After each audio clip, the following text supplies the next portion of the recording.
Փաշինյանն իսկապես զորահանդեսը տպավորիչ էր։ Մենք տեսանք 2022 թվականից հետո ձեռք բերված զինտեխնիկան։ Այս համատեքստում կարող ենք փաստել, որ եթե 2026 թվականի համապետական ընտրությունների արդյունքում, օրինակ, դուք չընտրվեք վարչապետ, ինչը ժողովրդավարական երկրին բնորոշ հատկություն է, օրինակ մենք այս զինտեխնիկայով կարող ենք ջախջախել Ադրբեջանին, եթե իհարկե Ալիևը որոշի հարձակվել, եւ այս զորահանդեսը կազմակերպվել էր մի իրողությունների պայմաններում, երբ մենք Բաքվում ունենք պատանդարված հայեր, եւ այդ համատեքստում Ռուբեն Վարդանյանը հայտարարություն էր տարածել, եթե չեք լսել, մեջբերեմ, նա նշել էր, որ անբարո է վերընշվածի համատեքստում զորահանդես իրականացնելը, եւ նաեւ ինչպես կմեկնաբանեք սա, նաեւ այն համատեքստում, որ մենք ունենք օկուպացված տարածքներ եւ դրանց վերաբերյալ համենայն դեպս մինչեւ այս պահը Բաքվից որևէ դրական արձագանք չկա, եւ ինչպես դուք ձեր խոսքում քիչ առաջ հիշատակեցիք, Դոնալդ Թրամփը ձեզ իր ամբողջական աջակցությունն է հայտնել,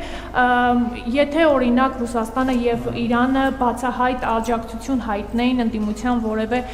ներկայացուցչի, դուք սա չէիք դիտարկի որպես մեր ներքին կյանքին միջամտություն։ Մեր ընդդիմությունը առանց այն էլ գնահատում է ինչ ուզում է եւ ոնց ուզում է եւ ժողովրդավարության առանձնահատկություններից մեկը դա է։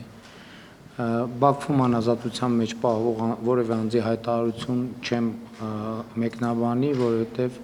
պարզ չեն, թե նրանք ինչ պայմաններում, ինչ պայմանով եւ ինչ հանգամանքներում են անում հայտարարություններ, մանավանդ որ մենք ամենօրյա աշխատանք ենք տանում անազատության մեջ գտնվող մեր հայրենակիցների ազատ արձակման խնդիրը լուծելու համար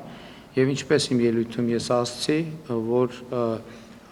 բանակի կերպափոխումը պատերազմի մասին չէ, այլ խաղաղության մասին,